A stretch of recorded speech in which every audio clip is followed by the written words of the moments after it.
ఈ డిసెంబర్ నెలలో ద్వాదశ రాశుల వారికి కూడా మేషాది ద్వాదశ రాశుల వారికి ఏ రాశి వారికి అదృష్ట యోగం ఉన్నది, ఏ రాశి వారు సమానమైన ఫలితాలను పొందుతారు, ఏ రాశి వారు ఏ జాగ్రత్తలు తీసుకోవాలనేది ముందుగా చూద్దాం.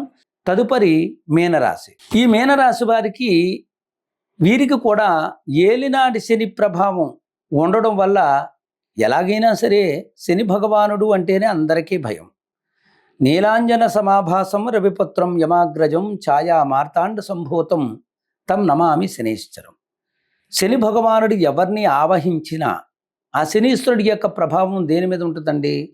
మనిషి ఏ కార్యాన్ని జరిగితే సంతోషం కలుగుతుందో ఆ కార్యాన్ని భంగపరచడమే శని యొక్క లక్షణం. మీనరాశి వారికి ఏలినాటి శని కాస్త ఎక్కువగానే ఉంది. ఈ ఎక్కువగా ఉన్నటువంటి శని ప్రభావం ఏమవుతుందండి?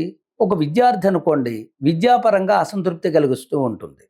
ఉద్యోగస్తుడు అనుకోండి, సరైన ఉద్యోగం రాకపోవడం, ఉద్యోగంలో నిలకడలేకపోవడం, ఆ చేసే ఉద్యోగం సగంలో ఆగిపోవడం, ఇలాగా జీవన ఉపాధికి సంబంధించినటువంటి అనేకమైనటువంటి విషయాలలో అసంతృప్తి కలిగించే సంఘటన ఈ మీనరాశి వారికి ఎక్కువగా కనిపిస్తున్నది. శరీర ఆరోగ్యం పట్ల జాగ్రత్తగా ఉండాలి. వాదోపవాదాలకి సుదీర ప్రాంతంలో ఉండాలి. ఏ కార్యాన్ని నిర్వహించాలన్నా ప్రతి దాంట్లోనూ కూడా సమస్యలు, చిక్కులు, చికాకులు కలిగిస్తూ అది విశేషమైనటువంటి ఆటంకాలను కలిగించేటటువంటి సందర్భాలు మీనరాశి వారికి ఎక్కువగా కనిపిస్తున్నాయి. విద్యార్థులకు సామాన్యంగా ఉంటుంది. ఉద్యోగ ప్రయత్నాల్లో ఉన్నటువంటి వారికి అశాంతిని కలిగించేటటువంటి సందర్భాలు కనిపిస్తున్నాయి. కొన్ని కార్యాల పట్ల ప్రత్యేకమైన శ్రద్ధ మీరు వహించినప్పటికీ కూడా ఆయా పనులు మధ్యలో అటు ఇటు కాకుండా ఆగిపోవడం వల్ల, ఆరోగ్య లోపాల వల్ల కూడా కొన్ని పనులు చికాకులకి, చింతలకి లోనయ్యే సందర్భాలు ఉన్నాయి. ఈ రాశి వారికి ఈ మాసం అంతా కూడా ప్రతి శనివారం కూడా శివాలయానికి వెళ్ళండి, ఈశ్వరుని దర్శించండి. ప్రతి శనివారం కూడా నువ్వుల నూనెతో శని భగవానుడికి తైలాభిషేకం చేయండి. అలాగే ప్రతి వారం కూడా నూనె వస్తువులు లేకుండా మీరు ఆహార నియమాలు పాటించినట్లయితే మీనరాశి వారికి సర్వత్రా శుభం కలుగుతుంది. ఈ ద్వాదశ రాశుల్లోని వారికి కూడా ఈ డిసెంబర్ నెలలో ముఖ్యంగా మేషరాశి వారు ఏలినాటి శని నడుస్తుంది. అలాగే మేషము, మేనము, కుంభము ఈ 3 రాశుల వారికి కూడా ఏలినాటి శని ఉంది. ఇక సింహరాశి వారికి, ధనురాశి వారికి కూడా అష్టమ శని, అర్ధాష్టమ శని.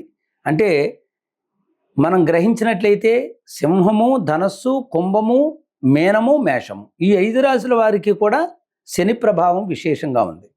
దీనివల్ల ఏమవుతుందంటే మనిషిలో నిరుత్సాహం అనేది ఏర్పడడానికి ఆస్కారాలు ఉన్నాయి. ఏదైనా ఒక పని ప్రారంభించారనుకోండి, సగం పూర్తవుతుంది, మిగిలిన సగం కొంచెం వాయిదా పడిపోతుంది. పని అంతా అయిపోయిందిరా భగవంతుడా మనకి ఇంకేం భయలేదు అనుకుంటారు, కానీ మళ్ళీ మొదలుకు వచ్చేస్తుంది. అలాగే మీరు ఒక 10 రూపాయలు జేబులో పెట్టుకుని బయలుదేరి వెళితే 10కి 20 ఖర్చు అయిపోవడం, ఎప్పుడూ అప్పు చేయలేనటువంటి వాడు అప్పు చేయవలసినటువంటి పరిస్థితులు రావడం, అలాగే నూతన గృహ నిర్మాణాలు మధ్యలో ఆగిపోవడం, ఉద్యోగ ప్రయత్నాలు అసలు కదలకపోవడం, ఆరోగ్య పరిస్థితి రోజుకొకలా ఉండడం, ఇలాంటివన్నీ కూడా ఏలినాటి శని ప్రభావం వల్ల, శని దోషం వల్ల కలుగుతాయి. అందుచేత ఈ ద్వాదశ రాశుల వారికి కూడా ఈ మాసం అంతా కూడా సర్వత్రా శుభం కలిగించాలంటే, ఇంకా మీరు దీని గురించి, ఈ మాస ఫలితాల గురించి కానీ, ఈ జాతక ఫలితాల గురించి కానీ ఇంకా విశేషంగా తెలుసుకోవాలంటే మమ్మల్ని కాంటాక్ట్ చేసినట్లయితే చక్కగా మీకు కావాల్సినటువంటి ఈ జాతక ఫలితాలను కానీ, వాస్తుపరమైనటువంటి ఫలితాలను కానీ మీ అందజేయడమే కాకుండా ఎప్పుడూ కూడా చక్కగా మీకు కావాల్సినటువంటి ఫలితాలను ఇచ్చే విధంగా మీ సేవలో మా టీవీ అనేటటువంటి విధంగా చక్కగా మీరు అన్నీ కూడా మీరు తెలుసుకోవాలనుకున్నటువంటి వారు మా ఫోన్ నెంబర్కి అపాయింట్మెంట్ తీసుకోండి.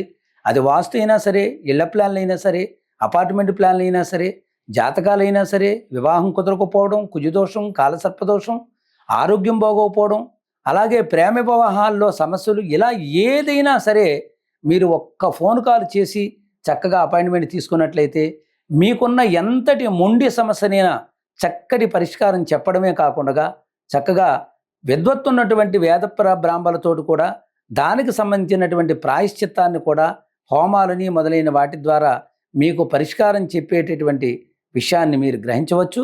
కనుక మీకు ఎవరికి ఏ సందేహం ఉన్నా అపాయింట్మెంట్ తీసుకోండి. తప్పనిసరిగా మీకు మేలు చేసేటటువంటి మార్గాన్ని సూచించడం జరుగుతుంది. సర్వే జనా సుఖినో భవంతు. సర్వం లలితా మహాత్రిపుర సుందరి పరదేవతార్పణమస్తు. ఓం శ్రీ గురుభ్యో నమః.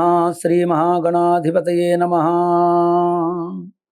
శుక్లాంబరధరం విష్ణుం శిశువర్ణం చతుర్భుజం ప్రసన్నవదనం ధ్యాయే సర్వవిఘ్నోపశాంతయే. హ్రీంకారాసనలగర్భితాం నలసికాం శ్లౌం క్లీం కలాం బిభ్రతీం సౌవర్ణాం భరదారిణీం వరసుధాం ధౌతాం త్రినోత్రోజ్వలాం వందే పుస్తకపాశమంకుశధరాం స్రగ్భూషితాముజ్వలాం త్వాం గౌరీం త్రిపురాం పరాత్పరకళాం శ్రీచక్రసంచారిణీం శ్రీచక్రప్రియ నివాసిని లలితా మహాత్రిపుర సుందరీ. శ్రీ గురుభ్యో నమః. అందరికీ నమస్కారం. ఈ మాసం అంతా కూడా ద్వాదశ రాశుల వారికి కూడా ఈ డిసెంబర్ నెలలో మీకు జరగనున్నటువంటి ఆర్థిక పరంగా, ఆరోగ్యపరంగా, వివాహ ప్రయత్నాల్లో కానీ, విద్యా ఉద్యోగ ప్రయత్నాల్లో కానీ, వ్యాపార పరంగా కానీ, అలాగే రాజకీయ పరంగా, వైవాహిక వ్యవస్థలోను, దాంపత్యపరంగా, కుటుంబ జీవన విధానంలో, స్థిరాస్తులను వృద్ధి చేసుకునే విధానంలో, ఆరోగ్య విషయంలో అన్నిటిలోనూ కూడా ప్రతి మనిషి కూడా ఏ ఏ రాశుల వారికి ఈ నెలంతా కూడా అనుకూలంగా ఉంటుంది, ఏ వారంలో ప్రతికూలంగా ఉంటుంది, దానికి తగినటువంటి ఏ రెమెడీ చేసుకుంటే ఈ నెలలో మనం అనుకున్న పనులన్నీ చక్కగా సాధించగలుగుతాము, భగవతానుగ్రహత కలుగుతుంది, ఇటువంటివన్నీ కూడా మనం ఈ వీడియోలో తెలుసుకుందాం. కనుక ముందుగా ప్రేక్షకులందరికీ కూడా చిన్న విన్నపం ఏమిటంటే, మీరు మీ జాతకాలని పరిశీలన చేసుకోవాలన్నా, ఏదైనా సరే జాతక ఫలాన్ని తెలుసుకోవాలన్నా, వివాహం గురించి కానివ్వండి, విద్య గురించి కానివ్వండి, ఉద్యోగ ప్రయత్నాల్లో విఫలం కావడం, విదేశీ ప్రయత్నాల్లో ఆటంకాలు ఏర్పడడం, శరీర ఆరోగ్యాల పట్ల రకరకాల మెడిసిన్స్ వాడడం, ఆరోగ్యాలు సరిగ్గా ఉండకపోవడం, ఏలినాటి శని వలను, అర్ధాష్టమి శని వలను, అష్టమి శని వలను అనేక రకాల ఇబ్బందులు పాలవడం, ఇలా జాతక రీత్యా మీకు ఏ విధమైనటువంటి సందేహాలున్నా చక్కగా మమ్మల్ని మాకు ఫోన్ కాల్ ద్వారా మీరు అపాయింట్మెంట్ తీసుకోవచ్చును. చక్కగా మీరు ఫోన్ కాల్ చేసినట్లయితే తప్పనిసరిగా మీకు ఒక సమయ ప్రకారంగా మీకు తగినటువంటి తరుణోపాయాన్ని, రెమెడీని చెప్పడం జరుగుతుంది. అదేవిధంగా నూతన గృహ నిర్మాణాలకు సంబంధించినటువంటి విషయాదుల్లో మీరేదైనా ఒక ఇల్లు కొనుక్కోవాలన్నా, అపార్ట్మెంట్ కొనుక్కోవాలన్నా, భూమి కొనుక్కోవాలన్నా, స్థలం కొనుక్కోవాలన్నా, నూతనంగా వాస్తు వ్యవహారాలకు సంబంధించినటువంటి విషయాల్లో కూడా వాస్తు పరంగా మీరు ఏ ఏ విషయాల్లో అయినా సరే వాస్తుకి సంబంధించినటువంటి విషయాలను కూడా మమ్మల్ని సంప్రదించినట్లయితే మీకు చక్కగా ప్లాన్ వేయడం జరుగుతుంది. నవవర్గు గణితం కట్టి వాస్తు సంపూర్ణంగా 100% కూడా వాస్తు పరంగా మీకు చక్కటి సమాచారాన్ని ఇవ్వడం కూడా జరుగుతుంది. మీరు మాకు సమీప కాలంలో ఉన్నవారైతే మేము మీ స్థలం దగ్గరకు వచ్చి ప్లాన్ గీయడం జరుగుతుంది. అలా కాని పక్షంలో మీరు ఆన్లైన్లో కూడా మీరు వాట్సాప్లో చక్కగా మీ కుటుంబపరమైనటువంటి పేర్లు, ఆ గృహం యొక్క భూమి యొక్క వైశాల్యాన్ని ఇచ్చినట్లయితే, పొడవు వెడల్పు ఇచ్చినట్లయితే దానికి తగినటువంటి ప్లాన్ కూడా మీకు వేసి పంపడం జరుగుతుంది. ఇది ముందుగా మీకు చెప్పేటటువంటి సూచన.